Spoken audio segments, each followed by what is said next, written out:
Estoy seguro que a muchos de ustedes les hace ruido pensar que una persona puede abusar de otra sin tocarla.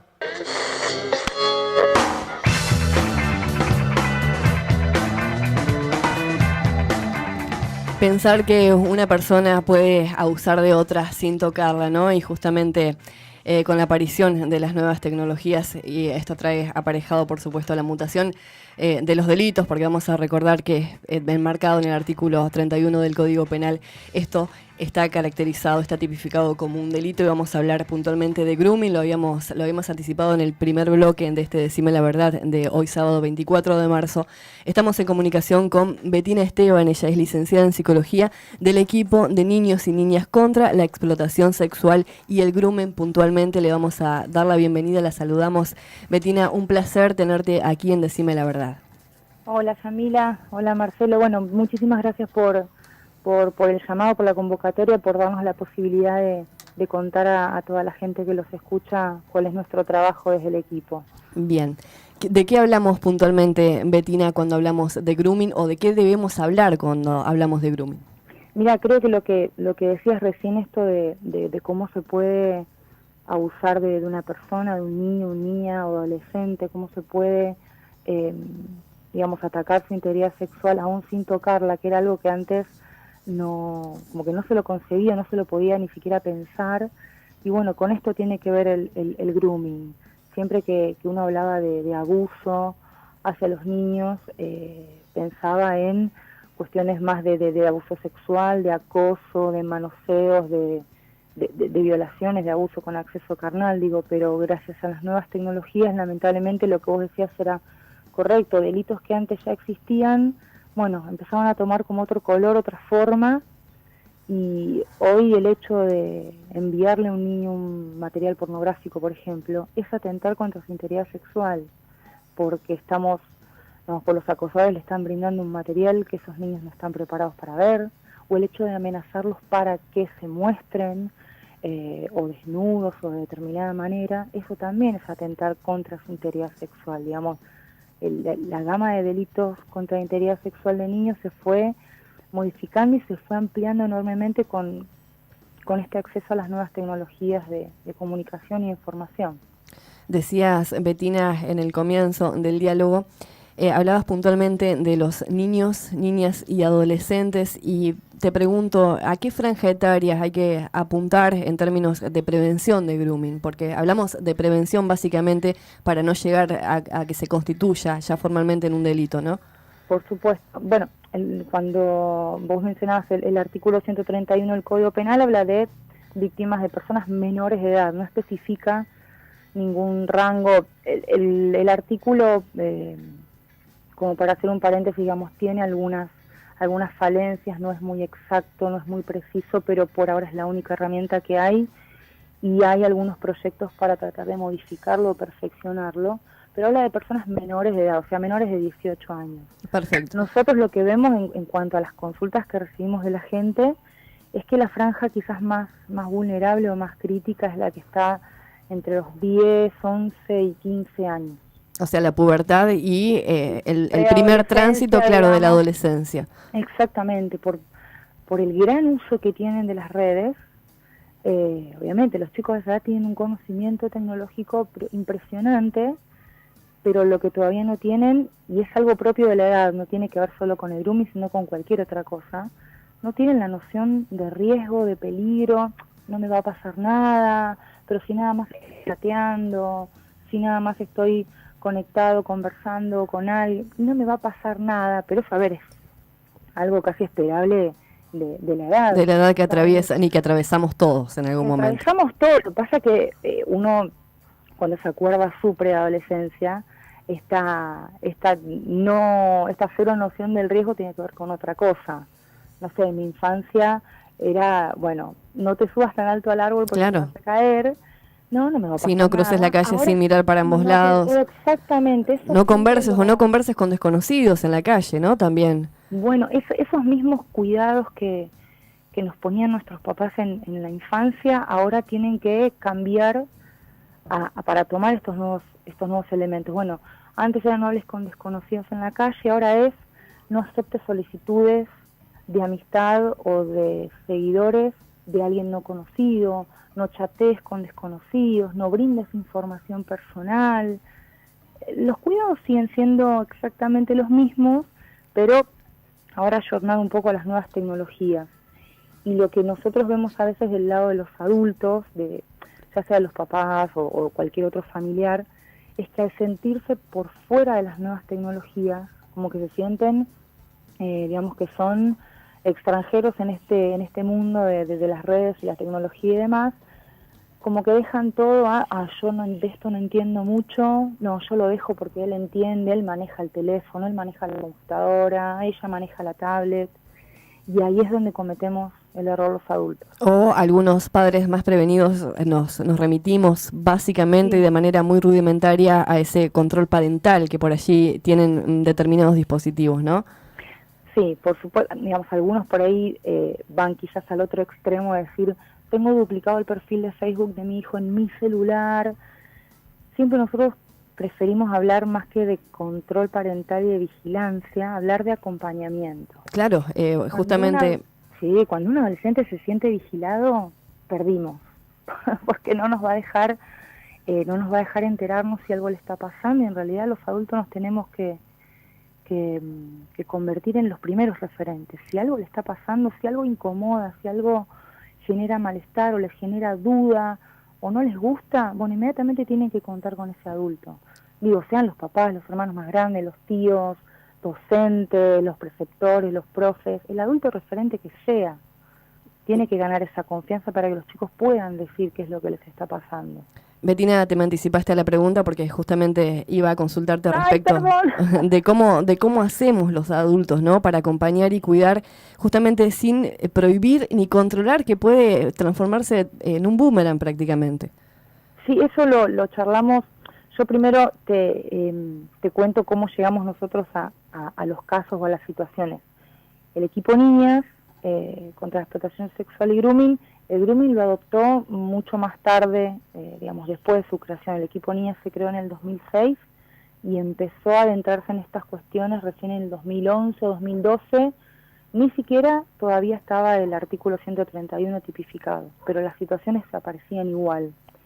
Nosotros tenemos una línea telefónica, un 0800 222 1717 a nivel nacional, la línea 137 a nivel de la Ciudad Autónoma de Buenos Aires, tenemos correo electrónico, tenemos un formulario de consulta online que aparece en nuestra página web y a través de ahí recibimos consultas, no son denuncias.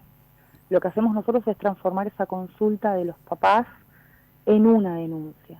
Y muchas veces los papás, muy angustiados, a veces nos han contado situaciones, bueno, no, estoy muy angustiado porque le dije de todo a mi hija, le pegué, la castigué, donde ahí tenemos que reforzar mucho a los papás, donde hay otros que quizás ya lo plantean desde otro lugar, no, me senté a hablar con él, a hablar con ella, digamos, cada papá lo maneja en la medida en que puede. Y con las herramientas que tiene. Y con las herramientas que tiene, pensemos que por ahí hay papás que de golpe se encuentran en la computadora de la casa con una foto de su hijo o de su hija desnudo, que no sabe de dónde salió, a dónde viene, y no sabe por ahí el calvario que está pasando ese chico porque seguramente está amenazado desde hace varios días para producir esa fotografía, y siempre obviamente lo primero que sobreviene es el reto y el castigo, y en realidad lo que nosotros siempre tratamos de sostener es, no es el niño o la niña el que hizo algo, sino es el adulto. El adulto es el que sabe, el que tenemos que hacer responsable de este delito, y comete un delito sobre un niño que es vulnerable por su estado de desarrollo evolutivo, digo, por la edad que tiene, por alguna circunstancia por la que está atravesando. Los acosadores que están del otro lado de la red son muy hábiles para detectar cualquier situación que los haga a los niños más vulnerables. Si el niño comenta, me peleé con mi papá, yo también tengo un montón de líos con mi papá, tengo problemas en la escuela, sí, yo también, a mí me va mal en la escuela. Cualquier cosa que pueda, digamos, que demuestre que estos niños son más vulnerables, de eso se van a sostener. Y encima de que le está pasando todo esto, después se quedan sin celular, sin tablet, sin redes, castigados, y encima se quedan sin elemento de sociabilización, que es lo primero que tienen ellos, y es lo que siempre reforzamos. Bueno, acompañemos a los chicos en este proceso, una vez que se hace la denuncia, generalmente los papás preguntan si es necesario alguna consulta psicológica, que eso depende también de las necesidades del chico o de la chica que ha atravesado por esto, y siempre decimos esto, bueno, ya va a pasar este trance y los chicos tienen que volver a conectarse con sus redes, cambiarán sus perfiles, filtrarán sus listas de amigos, pero no los podemos alejar de sin de la aislarlos. tecnología de las redes porque ya ellos están muy insertados en estas herramientas. Nos pensamos nosotros hoy en día sin las redes o sin el celular y no podemos. Y nosotros lo incorporamos más tarde a nuestras vidas. Imaginémonos ellos que lo viven con tanta naturalidad, ¿no? Claro, lo incorporan casi con el nacimiento. Entonces la idea no es que los chicos se queden sin sus redes. No, bueno, que las sigan teniendo, ya van a tener más herramientas, ya lamentablemente aprendieron por alguna situación que han pasado, ya aprendieron cómo se tienen que manejar, y esto no implica que les vuelva a suceder porque ya van a estar más fortalecidos para que no les suceda. Pero me parece que el tema del castigo, de quitar los dispositivos o cerrar las redes o los perfiles no es la manera, porque ahí vamos a generar otro problema de convivencia con nuestros adolescentes y preadolescentes. No les podemos negar esa herramienta ya, ahora. Y no es la idea. Marcelo. No, claro. Bettina, ¿cómo te va, Marcelo? ¿Cómo estás? Bien, muy bien. Te consulto algo. ¿Se sabe sobre qué redes sociales se acumulan más denuncias?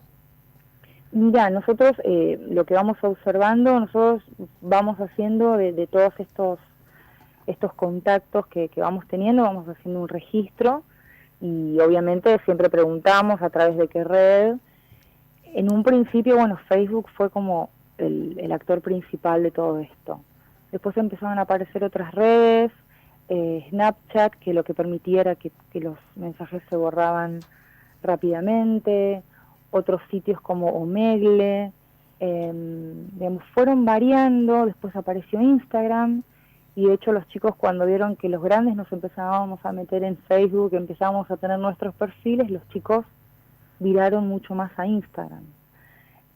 También empezamos a tener en una época muchas más consultas de Instagram, y lo que estamos observando entre el año pasado y muchas situaciones por WhatsApp.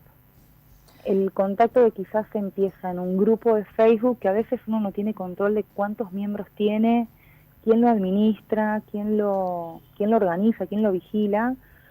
Cuando estos acosadores, estos abusadores empiezan con algún contacto vía Facebook y ven que es potable que pueda seguir ese vínculo, lo siguen a través de WhatsApp. Empiezan a intercambiar números porque ya es un contacto más uno a uno y no en el grupo de Facebook que está mucho más expuesto a todos los miembros. Entonces los últimos casos son mucho a través de WhatsApp, directamente mensajes de voz, videollamadas.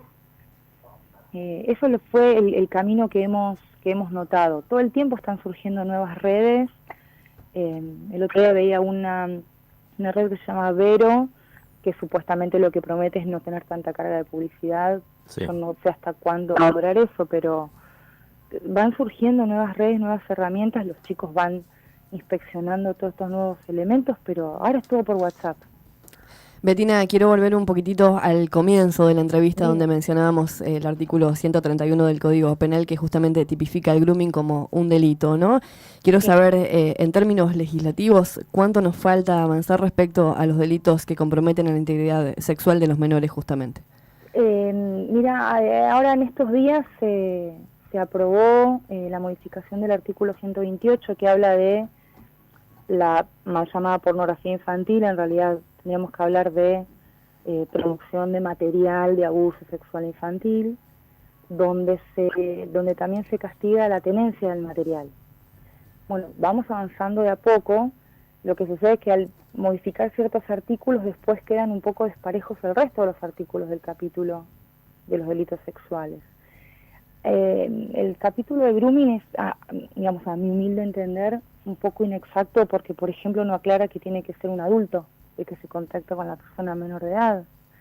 Si uno lo lee es muy chiquitito, muy cortito, y digamos, y hay algunos proyectos que, bueno, tendremos que esperar que se empiecen a tratar, y también comparando con la tipificación del grooming en otros países, por ejemplo de nuestra región, donde se distingue cuando el contacto es para lograr un encuentro personal o cuando el contacto es solamente para obtener material, fotografías y videos.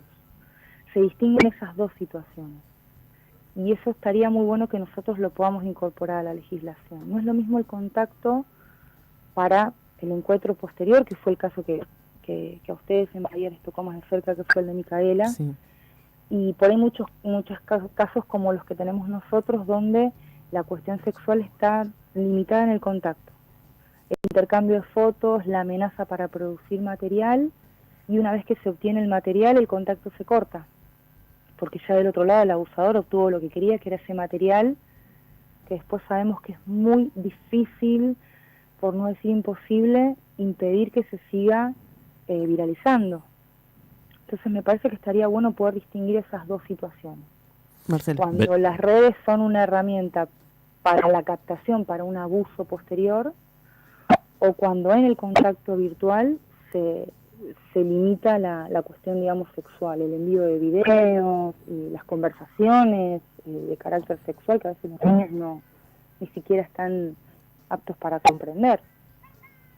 Betina, antes de cerrar la charla, porque Sí, ya la tenemos a Mayra acá en el estudio, a Mayra Arena, que es nuestra próxima nota, nuestra próxima invitada. ¿Querés contarnos cómo está integrado el equipo de ustedes?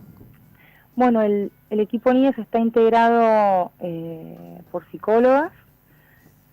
Tenemos también la orientación, siempre el acompañamiento del equipo de abogados del programa. Como yo te decía antes, nuestro rol principal es orientar para la denuncia. Entonces empezamos con las primeras indicaciones, las primeras orientaciones. La gente que atiende los llamados en la central, tanto el 0800 como el 137, son también profesionales, psicólogos y trabajadores sociales, con lo cual tienen una escucha muy entrenada, donde damos las primeras indicaciones de no borrar el material, mantener los perfiles activos, no amenazar al abusador, no hacerse pasar por el niño y seguir un diálogo, que eso puede terminar en casos, digamos, bastante desafortunados, como lo que pasó hace poco, el papá que obviamente uno lo comprende en su se pone en su piel, no necesariamente, sí. Que se encontró con el abusador. Y lo que hacemos, bueno, es buscar en qué lugar hay fiscalías especializadas en estos delitos tecnológicos o delitos de grooming, y allanar un poco el camino para que la gente pueda hacer la denuncia. Pero por ahora, digamos, somos psicólogas, también tenemos una trabajadora social que siempre está colaborando con nosotros, y el cuerpo de abogados del programa. Perfecto. Betina, de nuestra parte, todo el equipo de Decime la Verdad aquí en Vorterix Bahía, agradecerte enormemente la deferencia de habernos atendido para charlar de este tema que necesariamente tenemos que poner en agenda y seguir discutiendo, ¿no? Y esperamos que si en algún momento pasás por aquí, por nuestra ciudad, por Bahía Blanca, tenerte aquí en los estudios de Vorterix. Bueno, será un placer entonces. Yo les agradezco enormemente que nos hayan contactado y que nos hayan dado la posibilidad de contar el trabajo que hacemos diariamente desde el equipo Niñas y desde el programa que la doctora Eva Giberti conduce en el Ministerio de Justicia. Así que muchísimas gracias por habernos llamado y habernos contactado. Gracias a vos. Buen fin de semana. Saludo. Un abrazo. Igualmente, buen fin de semana para todos. Hasta luego. Pasaba entonces allí Betina Esteban, recordemos, ella es licenciada en Psicología del equipo de Niños y Niñas contra la Explotación Sexual y el Grooming.